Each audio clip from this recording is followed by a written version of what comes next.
Hello everyone, this is Manoj Vela again here and today I am going to teach you about the adverb.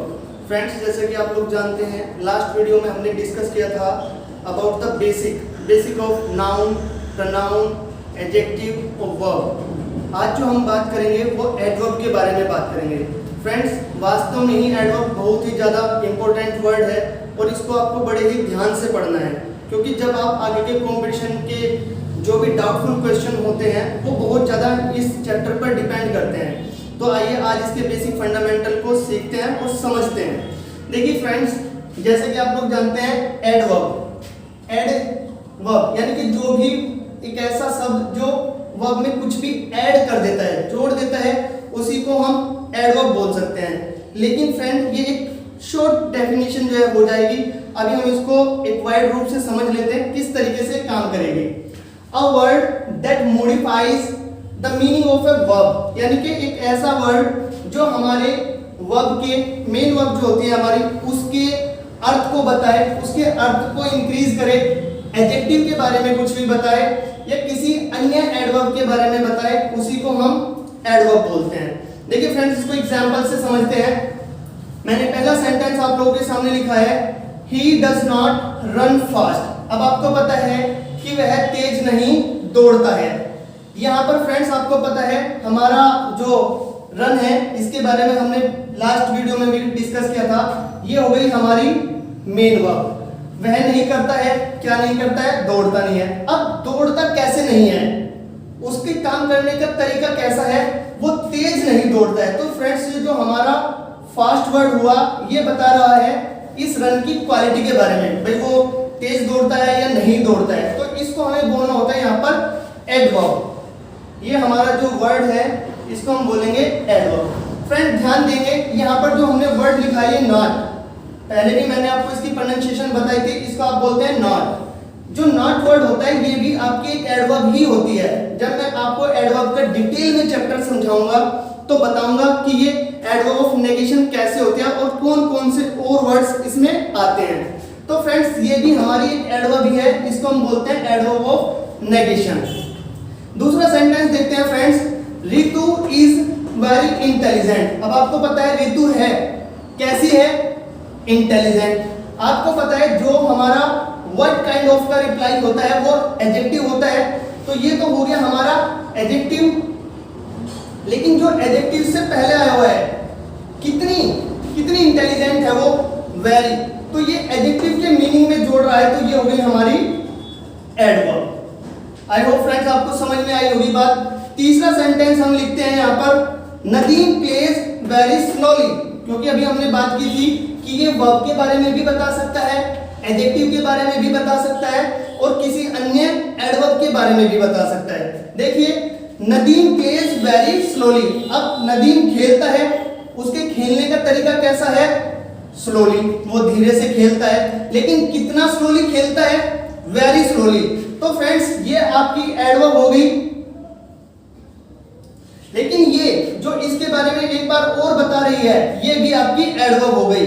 यानी कि ये जो very है यहाँ पर केवल एडजेक्टिव के बारे में बता रहा था तो एडवर्ब थी, लेकिन यहाँ पर एक अन्य एडवर्ब आपकी स्लोली है और उससे पहले जो वेरी आया हुआ है वो भी आपकी किसी दूसरी एडवर्ब के बारे में बता रहा है. तो फ्रेंड्स, ये भी आपका एडवर्ब ही हुआ. नेक्स्ट सेंटेंस देखते हैं फ्रेंड्स यहाँ पर थोड़ा और ध्यान देंगे. Mostly adverbs are formed by adding ly in adjective.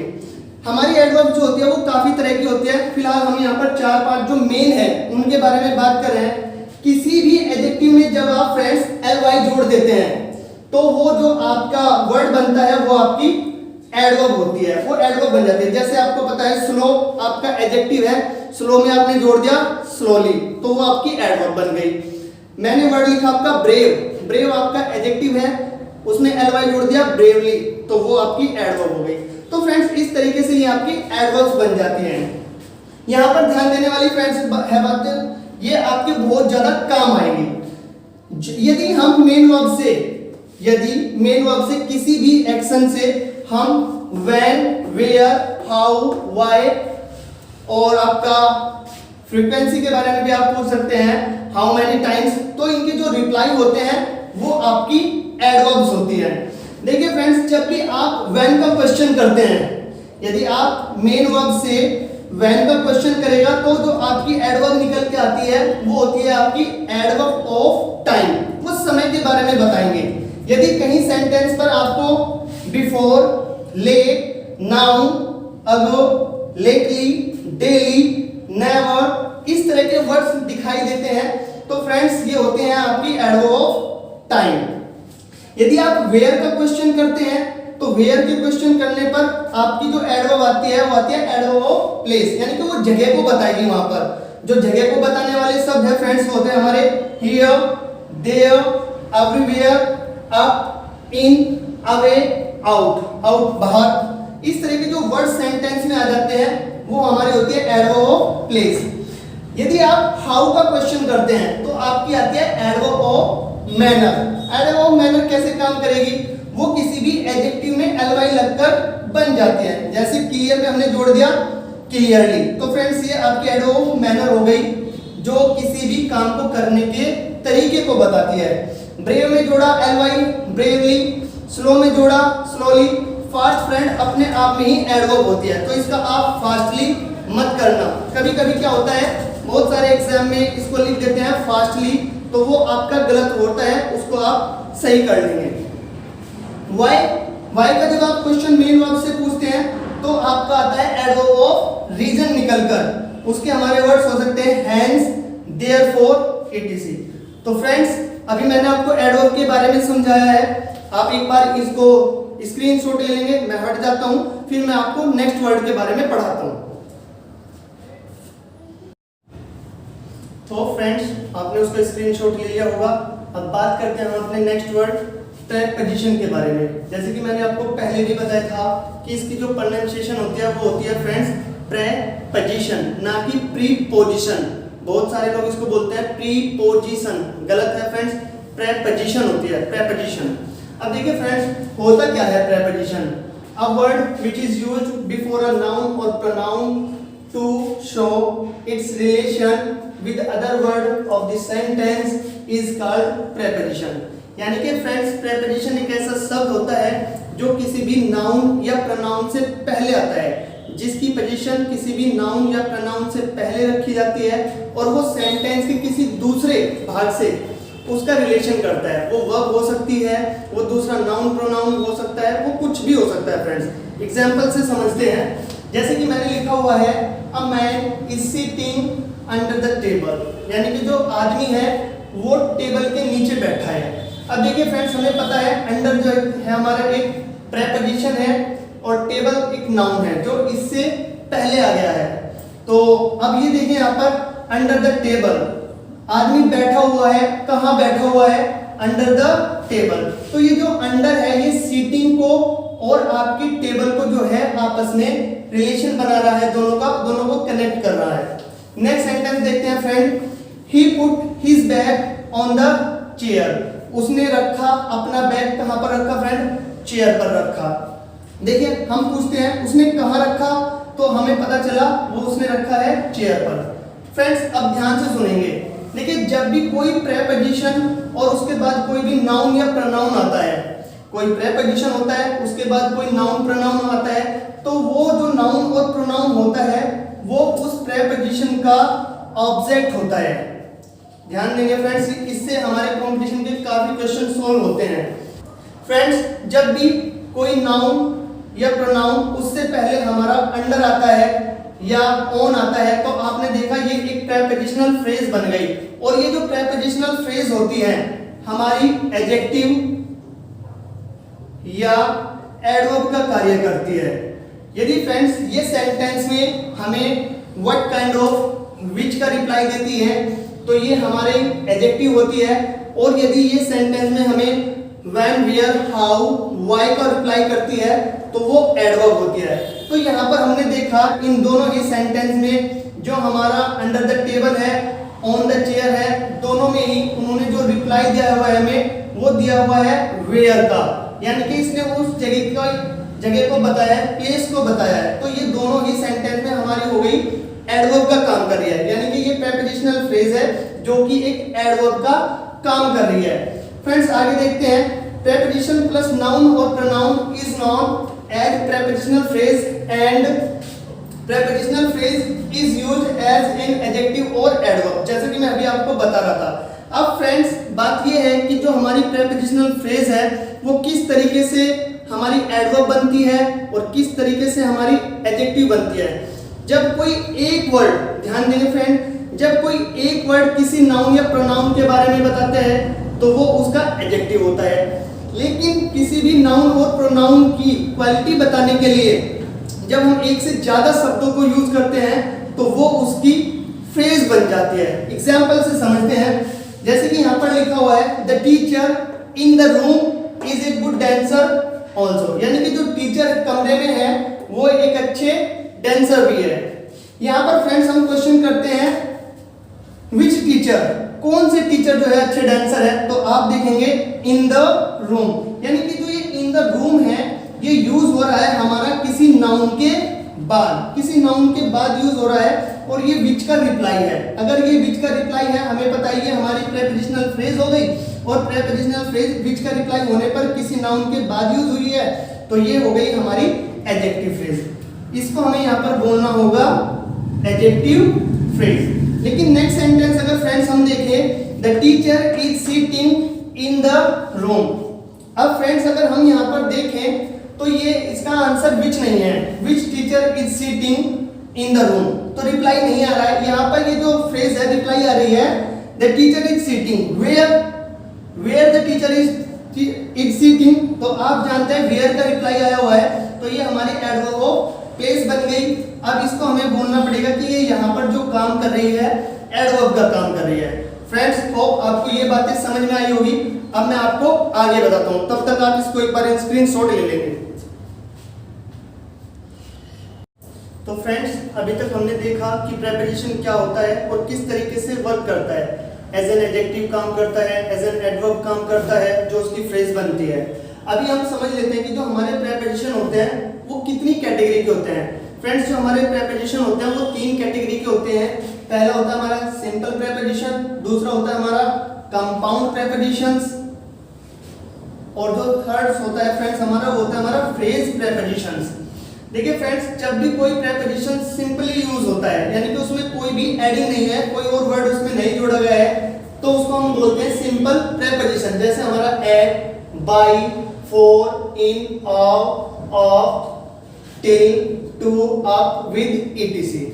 लेकिन फ्रेंड्स अगर हम बात करें कंपाउंड प्रेपोजिशंस की, कंपाउंड का मतलब होता है जोड़ना, यानी कि जब भी हम किसी दूसरे वर्ड में कोई और वर्ड जोड़कर प्रेपोजिशन बनाते हैं, स्पेशली किसमें फ्रेंड ए और बी हम स्पेशली जोड़ देते हैं, बाकी हमारा विद भी जुड़ता है, इन भी जुड़ता है, यानी कि दूसरा वर्ड हम किसी और दूसरे वर्ड में जोड़ देंगे और उनसे जो प्रेपोजिशन हमारा बनता है वो होता है हमारा कंपाउंड प्रेपोजिशन, जिसमें भी हम ए, बी, इन या विद जोड़ रहे हैं। फ्रेंड्स यहाँ पर आप इन और विद भी लिख लेंगे, ठीक है। जब भी हम इन वर्ड्स को जोड़ते हैं वो हम किसी नाउन में जोड़ दें, एडजेक्टिव में जोड़ दें या एडवर्ब में जोड़ दें, तो जो बना हुआ हमारा प्रेपोजिशन होगा उसको हम बोलेंगे कंपाउंड प्रेपोजिशन। फ्रेंड्स जैसे मैंने लिखा हुआ है यहाँ पर अराउंड, अब आपको पता है कि जो राउंड है वो अपने आप में पहले से ही एक वर्ड है, लेकिन हमने राउंड में क्या किया हुआ है, ए को जोड़ दिया हुआ है, तो ये बन गया हमारा अराउंड, जिसको हम एज ए प्रेपोजिशन यूज करते हैं। दूसरा फ्रेंड हमने लिखा है एक्रॉस, आपको पता है क्रॉस हमारी क्या है, एक वर्ब है, तो उसमें हमने ए जोड़ दिया, हमारा एक्रॉस बन गया। लॉन्ग हमारा एडजेक्टिव है जिसमें हमने ए जोड़ दिया। लॉ फ्रेंड आपको पता है हमारा एक एडजेक्टिव है लॉ होना, उसमें हमने बी जोड़ दिया तो ये हमारा प्रेपोजिशन बन गया। फॉर उसमें भी हमने बी को जोड़ा, साइड में जोड़ा, यहाँ पर बिसाइड, इनसाइड, तो जो फ्रेंड्स ये हमारे प्रेपोजिशन बन रहे हैं इन्हीं को हम बोलते हैं कंपाउंड प्रेपोजिशंस। फ्रेंड्स बात करते हैं फ्रेज प्रेपोजिशंस की। जैसे कि मैंने अभी आपको बताया था कि यदि एक से ज्यादा वर्ड्स हमारे हो जाते हैं तो वो फ्रेज बन जाती है, और एक से ज्यादा वर्ड्स जब एज ए फ्रेज का एज ए प्रेपोजिशन काम करते हैं तो उसी को हम बोलते हैं प्रेपोजिशन। देखिए फ्रेज प्रेपोजिशन उसको हम बोल देंगे फ्रेंड्स, जैसे group of words are used as preposition according to. देखिए फ्रेंड्स जो ये हमारा बना हुआ है अकॉर्डिंग टू, ये एक प्रेपोजिशन का काम करता है, लेकिन ये 2 शब्दों से बना है। यहाँ पर टू एक अलग प्रेपोजिशन है, अकॉर्डिंग अलग वर्ड है। जब हम इन दोनों को मिलाते हैं तो ये कंपाउंड हो गए और कंपाउंड होकर एक फ्रेज बन गई। तो इस प्रेपोजिशन को हम बोलेंगे फ्रेज प्रेपोजिशन। आगे देखते हैं फ्रेंड, अभी हमने यहाँ पर अलोंग को पढ़ा था। अलोंग अपने आप में अलग प्रेपोजिशन था, विद अपने आप में अलग प्रेपोजिशन है, लेकिन यहाँ पर हमने क्या किया, दोनों को जोड़ दिया और एक और नया प्रेपोजिशन बना लिया, अलोंग विद। नेक्स्ट वर्ड देखते हैं friend, in place of. Place अलग वर्ड, इन अलग वर्ड, ऑफ अलग वर्ड, लेकिन इन तीनों के तीनों वर्ड्स को जोड़कर हमने एक नया वर्ड्स बनाया जिसको हम बोलते हैं फ्रेज प्रेपोजिशन। इसी तरीके से फ्रेंड्स हम देख लेते हैं, because of, in case of, bye means of, on account of, owing to, with a view to, in front of, in according, in order to। Friends in words को आप याद रखेंगे, in order to, with a view to। जब भी हमारे competition के exam होते हैं तो वो क्या करता है, इनके बाद में वर्ब की फर्स्ट फॉर्म लिख देता है, जो कि गलत होता है। आईएनजी फॉर्म आती है, क्यों होता है वो मैं आपको ज़हन के चैप्टर में बता दूंगा। तो फ्रेंड्स आई होप आपको ये बातें समझ में आ गई होगी। एक बार आप इनको नोट कर लेंगे, स्क्रीनशॉट ले लेंगे, फिर मैं आपको आगे बताता हूँ। फ्रेंड्स अब मैं आपको बताऊंगा कंजंक्शन के बारे में। देखिए फ्रेंड्स, कंजंक्शन क्या होता है? कंजंक्शन इज अ वर्ड और group of words which joins two nouns, pronouns, phrases, clauses, sentences. यानी कि फ्रेंड्स हमारा जो कंजंक्शन होता है वो कनेक्ट करता है दो नाउन को, दो प्रोनाउन को, यानी कि दो चीजों को जो कनेक्ट कर देता है वही हमारा कंजंक्शन होता है। एग्जांपल से समझते हैं फ्रेंड्स, जैसे मैंने लिखा है, Khushi and Vansh are good students. अब आपको पता है एक नाउन मेरा खुशी हो गई और दूसरा वंस। यहाँ पर खुशी को और वंस को जोड़ा किसने है? डेफिनेटली सही कह रहे हैं आप, एंड ने। यदि एंड ने इन दोनों को जोड़ दिया है तो यही हमारा क्या बना? ये बन गया फ्रेंड हमारा कंजंक्शन। नेक्स्ट देखते हैं हम, he may be in the class और इन द गार्डन। आपको पता है फ्रेंड्स, इन द क्लास एक फ्रेज है, दूसरी फ्रेज हमारी इन द गार्डन है। दोनों को जोड़ा किसने है यहाँ पर? बिल्कुल सही, यहाँ पर इन दोनों को जोड़ दिया है और ने। तो ये और वर्ड हमारा यहाँ पर क्या बना फ्रेंड्स? ये हमारा बन गया यहाँ पर कंजंक्शन। नेक्स्ट देखते हैं फ्रेंड्स, एक क्लॉज हमारी हो गई, if you respect others. Friends इसको रिस्पेक्ट बोलते हैं, बहुत सारे लोग इसको बोलते हैं रेस्पेक्ट। रेस्पेक्ट नहीं, respect. They will respect you. यदि आप दूसरों का सम्मान करेंगे तो वो भी आपका सम्मान करेंगे। यहाँ पर दो क्लॉज को जोड़ने के लिए हमने यूज किया हुआ है इफ का, तो इफ हमारा यहाँ पर कंजंक्शन है। फ्रेंड आई होप आपको ये बातें जो है आज सारी क्लियर हो गई होगी। जो मेरी नेक्स्ट वीडियो होगी वो एक बहुत ही ब्यूटीफुल वीडियो होने वाली है, क्योंकि मैं उसमें आप लोगों को जो हमारे कंजंक्शन होते हैं वो कितनी कैटेगरी के होते हैं और किस तरीके से वो हमारे कंपाउंड और कॉम्प्लेक्स सेंटेंस को बनाते हैं, जो कि मैंने आपकी लास्ट वीडियोस हुई थी हमारी, उनमें मैंने आपसे प्रॉमिस किया था कि मैं आगे इनको बताऊंगा। कल फ्रेंड्स जो हमारी नेक्स्ट वीडियो होने वाली है वो उसी टॉपिक पर होगी। होप आपको सारी बातें क्लियर है। यदि फ्रेंड्स आपको हमारी वीडियो से कुछ सीखने को मिल रहा है तो प्लीज फ्रेंड्स आप सब जो है इसको शेयर जरूर करें और ऐसे लोगों तक पहुंचाएं जिनको इन वीडियोस की जरूरत है। Thank you friends.